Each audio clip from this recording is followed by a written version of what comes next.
a normal person, they just go and read and that's what they do. But when you have dyslexia, you have this system in your brain, whether you know it or not. You have to kind of go around the roundabout way, which I'm going to go way over here across town just to get to this place that's right here, where normal people don't do that. But the huge advantage is your brain is working just light years faster because you're doing all this stuff. So that now sets your brain up so that you can accomplish things which the average person is just like going there.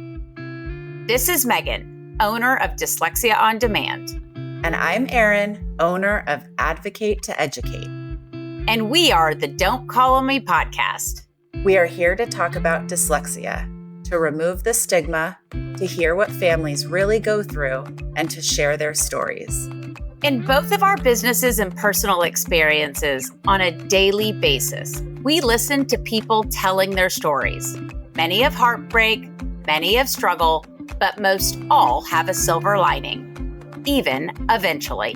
It's all about the stories. The more we share, the more we realize we aren't alone and we are a community. No, a tribe standing together. Today's episode is sponsored by Advocate to Educate. We help parents navigate through the confusing maze of special education in public schools in California. We support families starting as early as preschool through 12th grade, creating individual education plans to support the specific needs of your unique and amazing child. To learn more, go to our website, advocate2educate.com.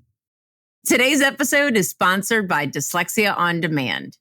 Dyslexia On Demand uses only the highest trained dyslexia therapists, and it's all one-on-one and individualized to your child's needs.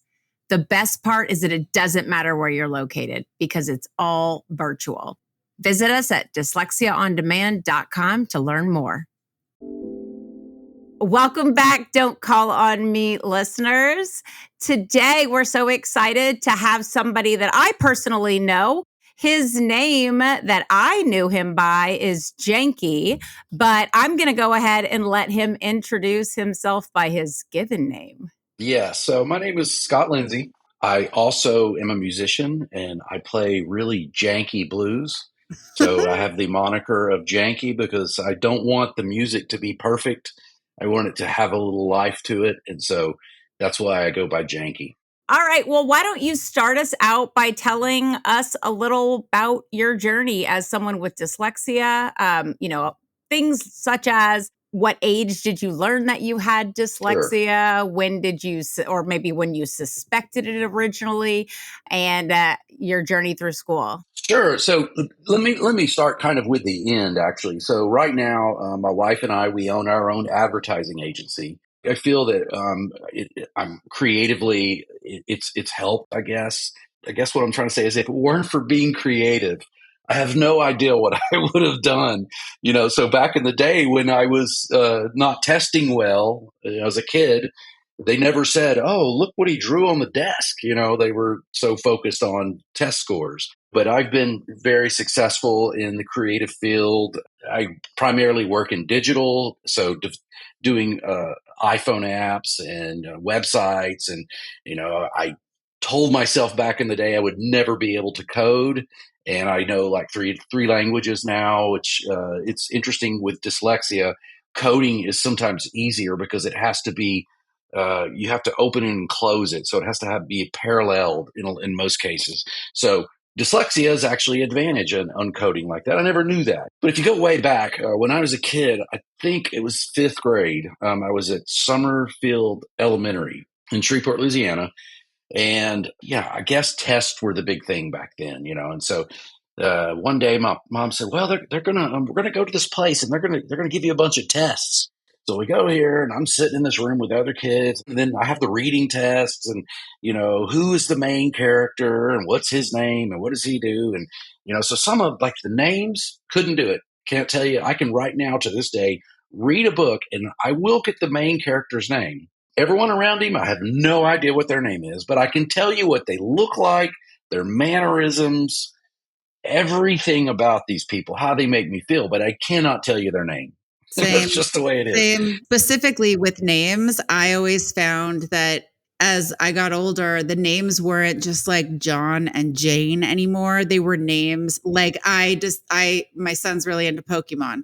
Okay, so it was as if these names were Pokemon characters. How do you pronounce it? No idea. And I would, not that I read a lot of books as a child, definitely didn't, but I would read a whole book without even knowing how to pronounce the name.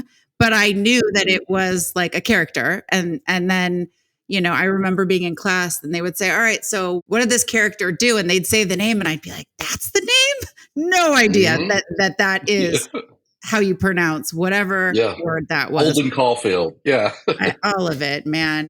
So go back to school. It's reading comprehension, and so they pull my parents aside after all the tests and they say, Scott's slow. He's really slow. We're going to need to put him, back in the day, they called them special classes. Mm-hmm. And so in order to kind of make this transition smooth, there's some irony in this.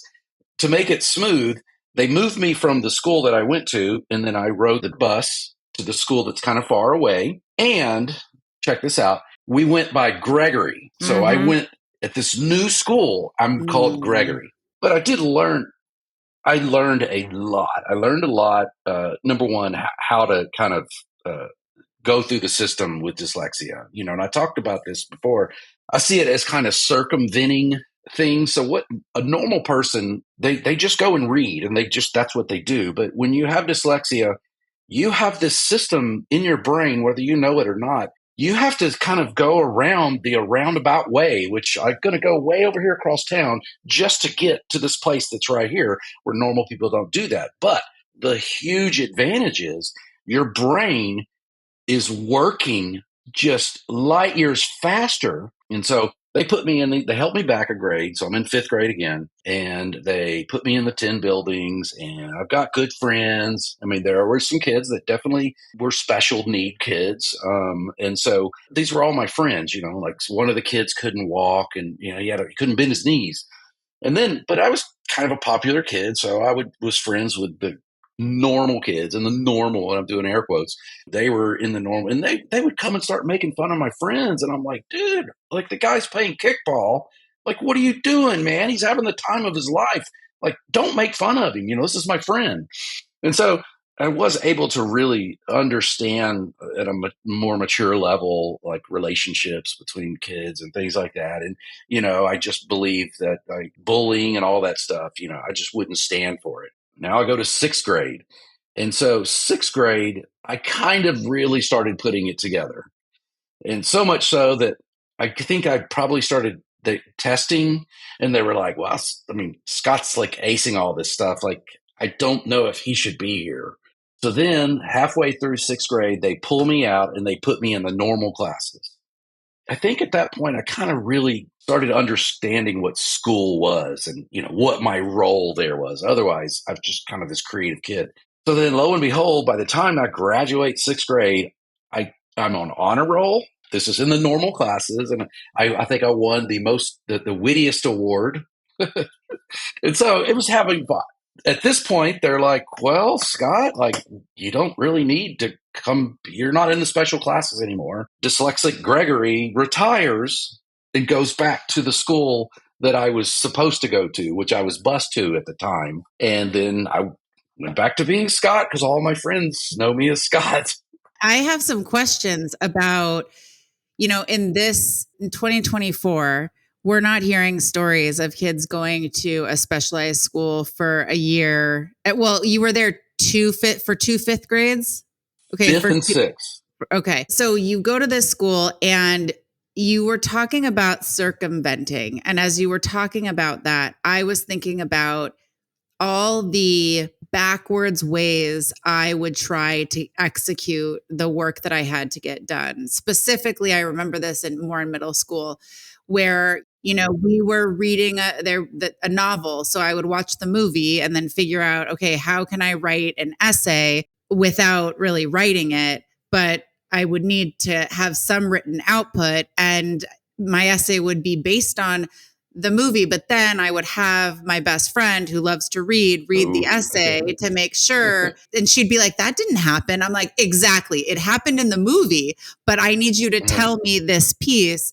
So that was my way of circumventing or like going around the system or strategically picking classes. And math was not a challenge for me. So taking higher level math classes that would kind of make me appear like I was smarter. It's almost like our strengths with what we're good at compensates. And Megan and I in our professions, we talk about those compensations that certain kids are able to do. But I'm wondering if you remember, maybe you don't, but at this school, was there any type of explicit reading intervention? Do you remember learning to read, or do you remember it just being a place where you learn to work around the issue? That's a great question because you are in a specialized environment, right? And you No, also the teachers were these... not specialized. Okay, they were not. The teachers were not specialized. How was your instruction different in that portable, is I think what I'm trying to say. So was it kind of, were we treading water? Were they not doing much? Did they try to work at least on skills? I would say they're more or less just kind of educational babysitters. Yeah, I remember those days. I mean, I was a special educator, and it definitely evolved over my time from when I graduated undergrad all the way through much later, 15 years ago, when we are actually, it's more of a program, not a place, right? But I remember doing my student teaching in Louisiana in special education. And you're right. It was very much of the time when it was a dumping ground. It was just kind of all the kids were placed in that same, and yours was a 10 building, mine's a portable. That's why I think in my head, I'm visualizing where you were. But there really wasn't much instruction going on as I'm looking at my teacher who I'm supposed to be shadowing. Well, the reason why I'm bringing it up is because I know now with what we know, we want to get these kids into intervention right away and as soon as possible so they don't end up having all this emotional baggage and feelings of just being stupid and that sort of thing. I also now, I'm a musician and I play at church on Sunday mornings, and I'll do both services. And we have to read what's called chord charts. Or basically, it has the lyrics and it has, the chords over the words that they're singing. And, you have to follow it. And this is extremely, extremely challenging for somebody with dyslexia. Because I can't read music. I can't read music at all. I can read a chord chart and, it's in the key of G, and then you play, and then the D, and then the C, and then the B minor, whatever. I'm just reading it, but sometimes these directors, the sheet music, they just kind of assume that the song and you'll be able to just kind of flow with it, And so I have a system. What I do is I always highlight the chorus in yellow on my iPad, and I mark through it so it's bright yellow, because there's a lot going on here. I have a voice in my head when I'm playing, and then you have a click track, something that's constantly clicking to keep the band in time. Everybody has the same thing. And then there's a voice, and she'll say, chorus 2, 3, 4. She's telling us to go to the chorus, but it's not going into the chorus on the paperwork after verse 3 or 4. They have what you call Nashville numbers. So musicians in Nashville, you'll go into a studio and they will be, George Jones was recording a song, and the band would have this chord chart in front of them, but it doesn't have chords on it. It only has Roman numerals. Imagine me standing on stage and they give me on my iPad, they're like, okay, here's the sheet music, and it's Nashville numbers. And they said, well, it's in the key of G. And I'm like, I literally go, nope, not going to do it, man. I can't. Literally, my brain cannot do it, because you literally have to know the notes of the scale in every key that you're in. So Saturday night, I sit down with the sheet music and I look at it. And if they have Nashville numbers in there, I email them and say, can't do it. There is no way I am doing that on stage playing guitar, because I don't even know these songs a lot of cases. I'm just I can blend in if I know the key. Then you also have a system that you can circumvent, you can kind of accommodate. And that's what I do by highlighting the chorus. And then I put there, because I know there's going to be a point especially if I look up at the crowd and I am not fully understanding of the song, when I look at it, it goes, the way that you're describing what you're saying, like what you have to do to circumvent to play music, but you don't read regular music and you, I'm guessing, can play by ear. yes. Yeah. So what you're sharing with our listeners is that just because you're dyslexic does not mean you can't be a musician. You can't be a coder. It's that you have to allow yourself to use your creativity to work around the roadblock that if your mental health is not rooting for you, if you're not in support of yourself to break through these barriers, or you're not driven enough, you're just going to be blocked. But if you love it enough, you love music, you love what you do for work,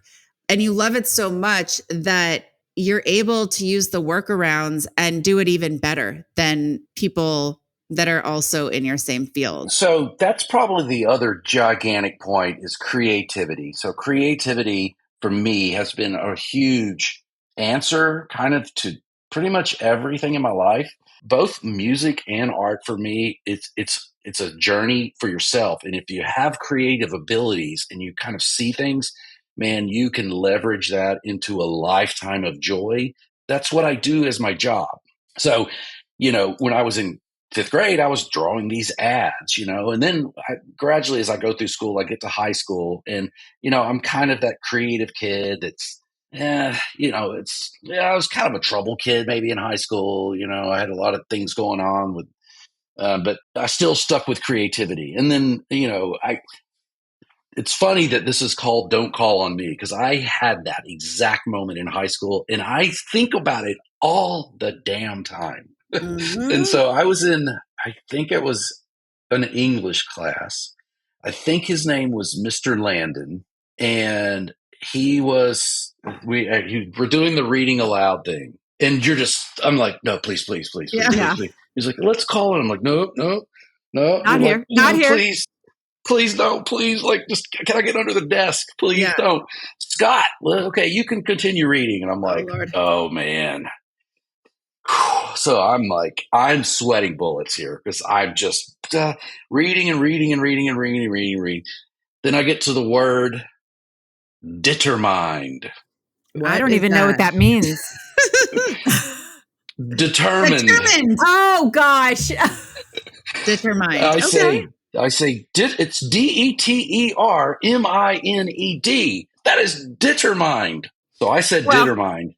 The teacher and the class start laughing. Oh.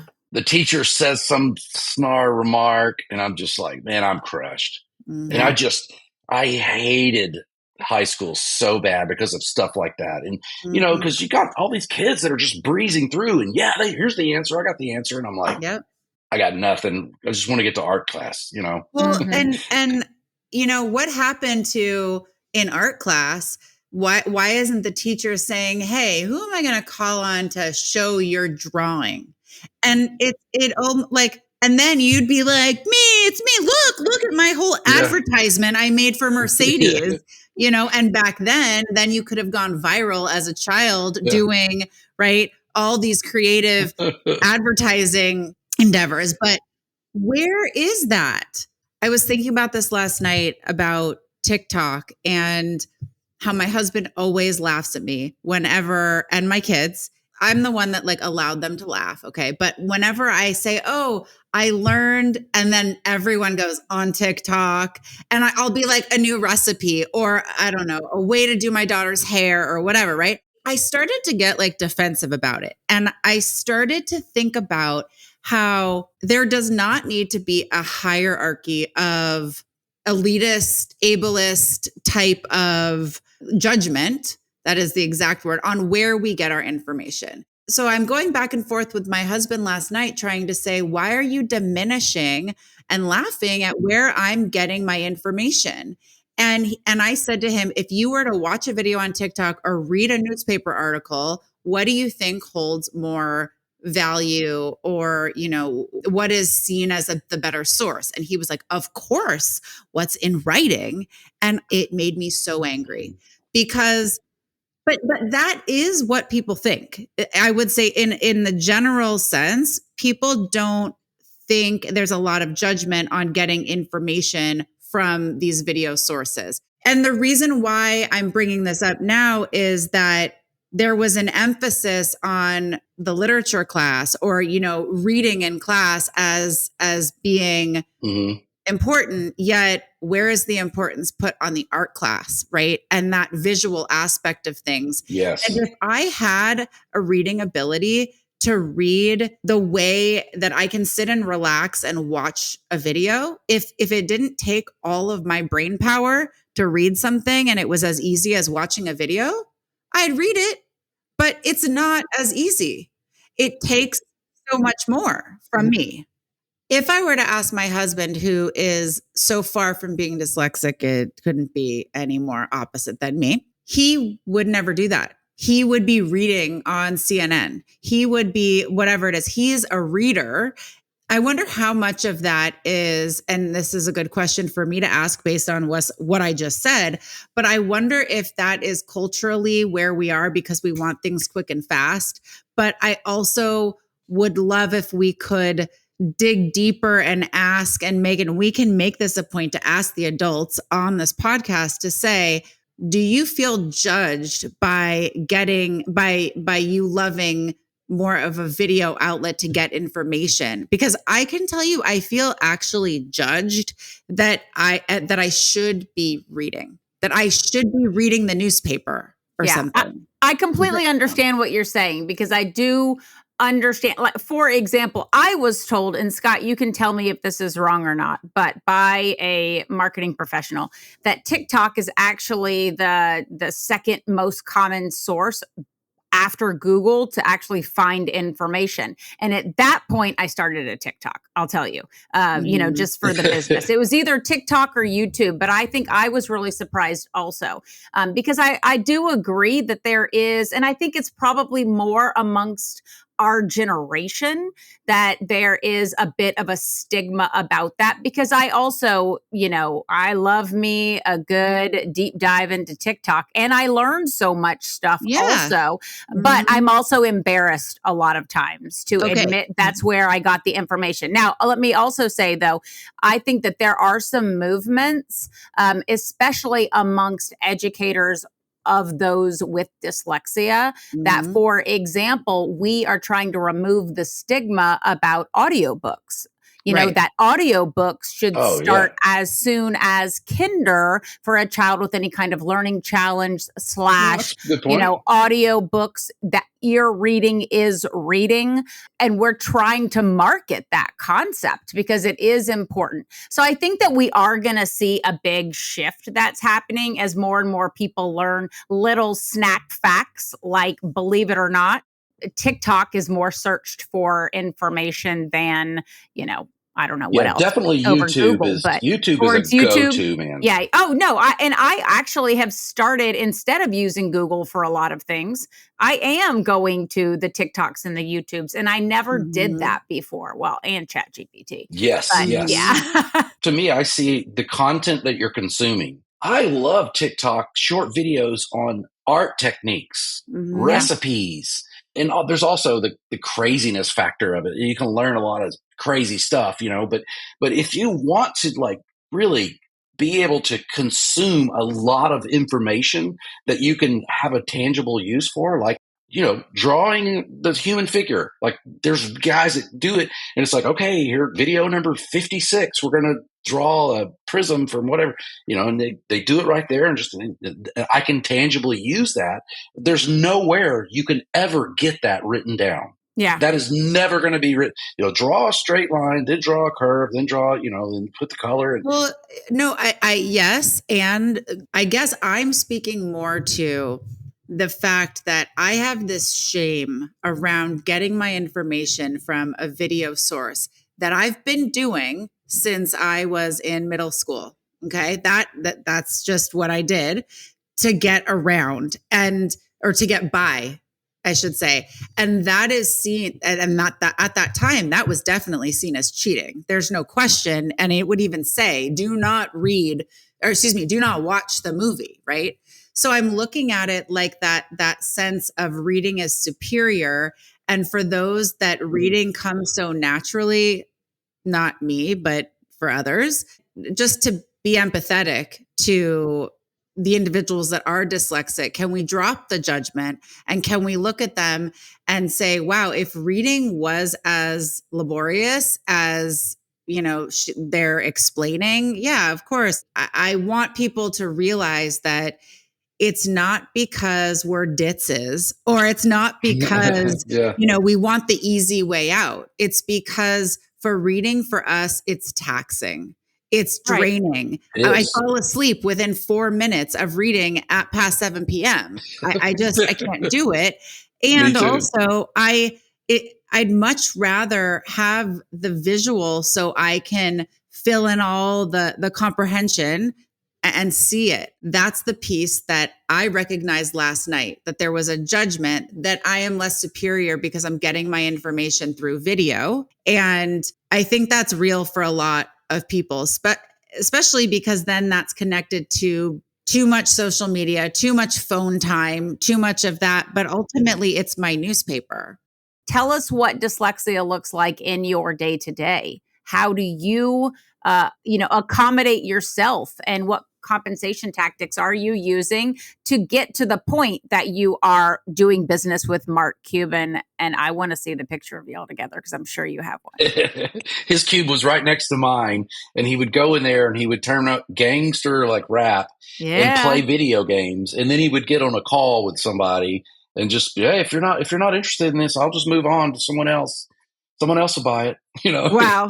But on a day-to-day basis, obviously typing, I just noticed the other day that I constantly type the same word twice, especially like the, and I'll type and type and type and type, and then I'll go back and read it. I'm like, that's weird. Why did I put the word in there twice? And so that's, again, my brain thinking so fast. I literally typed the word twice. And by the way, I'm totally self-diagnosed. This is just from me reading and figuring out, I'm like, that's me. That's what I do. I have dyslexia. So, Scott, if you want a diagnosis, I have offered this to Eryn also. You can come to Dyslexia on Demand. We will diagnose you for free, or do the test and to see if you have earned your diagnosis. Yeah, my brain is like, dude, come on. So like I said, if I write, and I've got a big board back here, it's a canvas, and so now I do write a lot because it's like a big iPad. These are things that I use. So it's a whiteboard basically, but it's just a big iPad, and you got your pencil, and everything is visual to me. I will not get it unless it's visual. Mm-hmm. So I got that going, but I do the writing, and if I write the word drama, I'll do DA, go put the R in, and I notice that a lot. And then reading, I'm definitely much, much better at reading than I used to be. I consume a lot of news, and it's interesting that you're talking about the video because I do consume news, but if I know there's a Twitter video or something, I'm just going straight to the video. I might read the headline and read the first sentence, and I'm like, show me what I want to see. Yes. That's what I want to see. I can read it, or I can see it. I want to see it. So that's a big struggle. And something really weird, that I have the worst time in the world. So I have a daughter, my wife and I, and you have what's called downtime. So with kids these days, they have iPhones and they're running around doing crazy stuff. And you're like, no, okay, put the device down. Like, you can't use the device. It's just like, well, I want TikTok. Yeah, and you click this on your phone. Get on your phone and you can control her phone. Yeah. So turn on downtime until schedule. So that means that if you click where it says turn on downtime, then her phone is on downtime, and then it says ignore downtime until schedule. I'll literally have to look at it 5 times to go, okay, what does this mean? Because you're turning on the downtime. It's like they need a radio button. They need a radio button because if I go, okay, the radio button's on, downtime is on, bro. You seem to have developed this at a really, really young age, is that you kind of figured out what your strengths were and where to just kind of accentuate, dive into those. I could be wrong, but you seem to have you seem to be the kind of person who had an innate confidence from like early on and just kind of owned who you were and you were okay with it. So that's definitely like another strength. I always tell my kids that if you work hard, have a good attitude, and are confident about whatever you're doing, or at least fake it till you make it, you're gonna be successful in life. And you really Can't agree with you enough. You seem to have like known all that stuff from a pretty young age. And so that's my father is the reason for that. He was an extremely hard worker. And I fortunately grew up in a time that, that was when you would help your parents with everything. I was 12, maybe 13. I wanted a motorcycle so bad. Wanted a dirt bike, KX80, Kawasaki. Gotta have a Kawasaki. I said, Dad, you gotta buy me a motorcycle. All my friends got motors. He says, son, I am not buying you a motorcycle. I was like, Dad, all my friends, he goes, can't afford it. It'll never happen, son. I was like, well, I've got to have a motorcycle. He said, well, get a job, son. Go make money and buy it. I was like, what am I going to do? And we had just moved out of a trailer park into a home. First time ever. And he said, son, there's a lot of people with yards in this neighborhood.